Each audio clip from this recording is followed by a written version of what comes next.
Assalamualaikum warahmatullahi wabarakatuh. Selamat pagi teman-teman semuanya. Kita jumpa lagi dalam pembelajaran mata kuliah metodologi penelitian. Pada kesempatan kali ini kita menginjak materi pada menyusun latar belakang masalah bagian kedua. Kalau sebelumnya kita sudah membahas menyusun latar belakang masalah bagian yang pertama, bagaimana membangun argumen, kemudian tingkat objektivitasnya, jangan subjektivitas, kemudian sumber bagaimana kita itu mendapatkan sumber inspirasi dalam membangun argumen, kemudian relativitas riset, kemudian hal-hal atau masalah-masalah atau alasan-alasan yang tidak perlu jangan dicantumkan, atau tidak dalam latar belakang masalah itu tidak boleh kita itu mencantumkan atau menyajikan alasan-alasan yang tidak relevan atau tidak konsisten. Nah, pada pembahasan materi yang sekarang menyusun latar belakang masalah, ada dua hal yang akan kita pelajari, dan ini sifatnya adalah keberlanjutan dari materi yang sebelumnya, yaitu menyusun latar belakang masalah bagian yang pertama. Sekarang menyusun latar belakang masalah bagian kedua. Oke, sekarang kita mulai saja. Ini ada dua hal. Jadi permasalahan umum dalam menyusun latar belakang masalah adalah salah satunya pertama ngalor ngidul ya. Ngalor ngidul itu artinya gini, tidak fokus. Jadi ketika orang membaca itu tidak jelas alurnya ya. Kalau saya analogikan kan seperti ini biasanya. Kalau dalam tradisi masyarakat kampung itu ya, kalau seumpamanya ngatur-ngaturi undangan untuk sebuah acara ya, acara kekeluargaan atau sifatnya sosial di masyarakat, tentu biasanya kan diawali dengan muqaddimah, kemudian setelah itu niat, diakhiri dengan penutup. Jadi ketika itu disampaikan, orang yang diaturi atau orang yang diundang itu paham ya. Latar belakang masalah pun analoginya seperti itu. Tetapi ada hal yang barangkali tidak diketahui ya, bagaimana cara menyusun latar belakang masalah yang baik, yang efektif dan efisien, sehingga orang itu kadang membaca bingung ya, mana prolognya, kok ini nggak ada data-data yang menjadi argumen, data-data argumennya tidak ada. Kemudian ini penelitiannya tempatnya di mana, kenapa di sana ya, kenapa tempatnya di sana, kenapa masalah ini diangkat, itu penting dalam latar belakang masalah. Jadi dalam latar belakang masalah itu penting untuk menyajikan kenapa itu diangkat, ada apa dengan hal itu masalahnya, kenapa di sana, atau kenapa tokoh tersebut yang diangkat, itu penting dalam latar belakang masalah. Nah, barangkali karena tidak mengerti alur itu sehingga melahirkan ngalor ngidul ya. Kemudian yang kedua, tidak basis data. Seharusnya dalam latar belakang masalah itu ada basis data, basis data yang, dan itu merupakan hasil riset ya. Jadi jangan alasan-alasan yang tidak konsisten.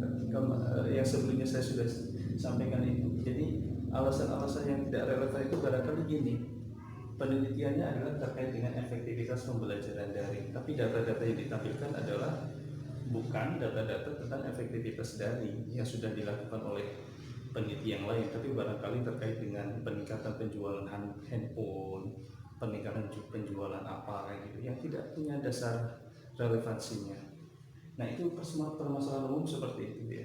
Jadi sebaiknya memang kalau kita membuat judul itu, sebisa mungkin peneliti sendiri atau saudara sendiri yang menyusun itu kemudian membaca berulang-ulang latar belakang dari awal sampai akhir, itu Anda sendiri mendapatkan poinnya atau tidak. Kalau tidak, berarti Anda harus menyusun ulang atau memperbaiki. Nah, untuk mendukung itu, bagaimana cara menyusun LBM yang enak dibaca, mudah dipahami, kemudian tidak ngalor ngidul, maka saya akan kasih tips and tricksnya. Ini ada 4 poin. Jadi LBM itu jadi 4 poin: prolog, masalah, objek, dan ketertarikan. Itu 4 poin. Nah, dengan menggunakan hal itu, maka orang yang membaca itu akan jelas ya, akan jelas. Contohnya seperti ini ya. Contohnya gini, Judulnya ini yang lapangan, efektivitas pembelajaran daring berbasis aplikasi A terhadap prestasi siswa SMP B. Saya kasih contohnya dengan menggunakan rumus ini. Pertama, prolog. Berarti kalau Anda judul skripsinya atau risetnya seperti ini, maka dalam prolog itu Anda sajikan bahwa dunia pendidikan adalah dunia pendidikan adalah tetap harus berjalan meskipun keadaan itu dalam ketidakpastian, termasuk zaman sekarang adanya COVID-19, bla bla bla bla. Itu prolog secara umum. Kemudian masuk ke masalah pembelajaran daring. Itu semuanya adalah pembelajaran daring, tetapi bagaimana pembelajaran daring yang efektif, nah itu perlu untuk dikonseptualisasikan atau dirumuskan. Nah, barangkali pembelajaran yang berjalan itu tidak efektif, disampaikan juga hasil tidak efektifnya itu, ya tidak efektif. Barangkali yang ditampilkan pembelajaran daring, data-data pembelajaran daring melalui WA atau melalui aplikasi apalah. Nah, dari hasil penelitian itu kita bisa melihat bahwa pembelajaran daring melalui aplikasi-aplikasi yang lain itu kok tidak pas gitu ya. Nah, kemudian itu masalahnya. Kemudian objek. Di sekolah A itu juga menggunakan pembelajaran daring, tapi di sana sudah menggunakan aplikasi A, ya, aplikasi A. Di SMP B, ya, saya ulangi, di SMP B itu juga lembaga pendidikan yang terdapat daring dan harus terdampak COVID dan harus melakukan pembelajaran daring. Di sana sudah menggunakan aplikasi A. Nah, ya, jadi kalau Anda meneliti lapangan di sekolah semuanya SMP B, maka Anda sebelumnya harus ada observasi pendahuluan, memastikan apakah di SMP B itu sudah menggunakan pembelajaran daring berbasis aplikasi A. Jangan sampai kemudian Anda itu tidak menyajikan data itu. Kebanyakan kasus seperti ini, judul diterima, sudah seminar proposal, yang bersangkutan belum observasi pendahuluan karena dikira-kira ada. Setelah seminar proposal selesai, melanjutkan ke tahap selanjutnya, ternyata apa? Di sana tidak ada yang dimaksud dalam penelitian itu. Nah, itu membuat seorang peneliti itu bingung. Makanya mekanisme kalau peneliti lapangan itu sebelum Anda melakukan melangkah lebih jauh itu, sebelum mengajukan judul Anda harus melakukan observasi pendahuluan. Betul tidak di SMP itu sudah melaksanakan pembelajaran daring berbasis aplikasi A, dan aplikasi ini tidak ada di tempat lain kecuali di sini. Nah, ini kan sudah saya jelaskan ya. Jadi masih sedikit yang meneliti lah bahasanya kayak gitu, atau sedikit sekali sekolah yang menggunakan aplikasi yang berbeda gitu. Nah, objeknya kenapa di SMP B itu? Kenapa sekolah di SMP B? Salah satunya sudah dilakukan observasi pendahuluan, di sana melaksanakan ini. Kemudian yang selanjutnya, dalam memilih objek penelitian, selain di sana juga sudah dilaksanakan tema penelitian yang dituju, juga ada standarisasinya. Apakah sekolah SMP B itu layak? Pertama, kelayakan itu bisa dilihat dari skalanya, mutunya, kualitasnya, jumlah siswanya, dan lain sebagainya. Intinya kalau Anda mau meneliti lapangan itu diusahakan jangan asal sekolahan, tapi dilihat dulu reputasinya, ya. Syukur-syukur penelitian itu di sekolah-sekolah yang sudah punya nama, sudah punya grade dan ternama, kualitasnya bagus, sehingga apa, hasil akurasi hasil penelitiannya itu berdampak lebih, karena yang diteliti adalah sekolah yang memang menjadi rujukan utama. Jangan asal sekolah.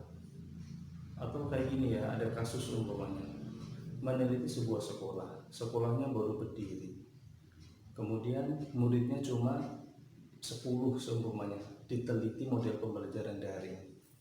Ternyata observasi pendahuluan di sana juga pembelajaran daringnya itu nggak pasti karena siswanya tidak punya HP. Nah, hal-hal semacam itu dalam penelitian itu tidak dibenarkan ya, tidak dibenarkan. Jadi standarisasi objek penelitian itu saya sarankan standar minimal di sekolah-sekolah yang sudah punya reputasi. sehingga apa kita mendapatkan sesuatu yang baru dari sana dan hasil penelitiannya pun memiliki dampak yang lebih. Kemudian setelah itu ketertarikan, setelah ada prolog, kemudian sajikan masalah, kemudian objeknya kenapa di sana, disampaikan ketertarikan. Atas dasar uraian tersebut di atas, maka penulis atau peneliti tertarik untuk melakukan penelitian lebih dalam lagi dalam sebuah skripsi riset yang berjudul bla bla bla bla. Jadi seperti itu alur dari LBM yang efektif, efisien, dan bisa dipahami oleh orang. Prolog, masalah, objek, dan ketertarikan, 4 hal itu.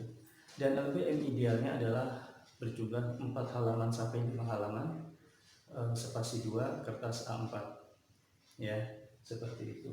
Itu kalau penelitian lapangan. Bagaimana kalau penelitian literatur? Saya contohkan di sini. Konsep murid perspektif Ki Haji Hasyim Asy'ari. Nah, prolognya barangkali nanti diisi dengan diisi dengan bahwa dunia hampir sama dengan yang tadi, dunia pendidikan bla bla bla bla, atau siswa adalah orang yang mencari ilmu bla bla bla bla, maka seorang siswa itu harus taat dan patuh pada guru seumpamanya bla bla bla. Kemudian masalah, tetapi masalah sekarang banyaknya siswa yang tidak taat dan hormat pada guru. Sajikan datanya.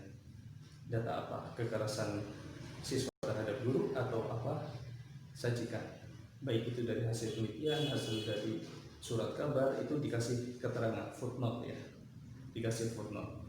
Sumber kutipannya dari mana? Itu harus jelas. Nah, masalahnya adalah sekarang itu banyak sekali siswa yang tingkat ketaatan terhadap gurunya rendah, bahasanya kayak gitu, sehingga perlu adanya rekonseptualisasi tentang bagaimana konsep murid. Konsep murid itu yang baik yang seperti apa? Objek. Nah, tadi sudah ada pikiran ini perlu ada konseptualisasi ulang dari konsep murid. Nah, kemudian Kiai Hasyim Asy'ari, kenapa Kiai Hasyim Asy'ari? Barangkali Kiai Hasyim Asy'ari adalah salah satu ulama Islam Indonesia yang banyak sekali menulis kitab kuning. Di sana ada beberapa kitab yang berbicara dan membahas tentang konsep murid. Ya. Nah, di bagian objek ini disampaikan bahwa penting ini untuk mengkaji lagi pemikiran Kiai Hasyim Asy'ari terkait dengan konsep murid. Nah, kemudian diakhiri dengan ketertarikan. Atas dasar uraian tersebut, maka peneliti tertarik untuk melakukan penelitian lebih dalam lagi. Tema itu tentang murid itu ya, dengan judul konsep murid perspektif Ki Haji Hasyim Asy'ari. Jadi poinnya adalah itu terkait dengan pembahasan menyusun latar belakang masalah bagian kedua, permasalahan umum, ngalor ngidul, tidak berbasis data, kemudian di tips LBM 4 poin, prolog, masalah objektif, objek, kemudian ketertarikan. Penjelasannya seperti itu. Mudah-mudahan ini bisa menambah wawasan dan menambah pengetahuan sehingga Anda semuanya sudah bisa membuat latar belakang yang menarik dan bisa dipahami oleh semua orang. Saya kira seperti itu. Saya akhiri. Assalamualaikum warahmatullahi wabarakatuh.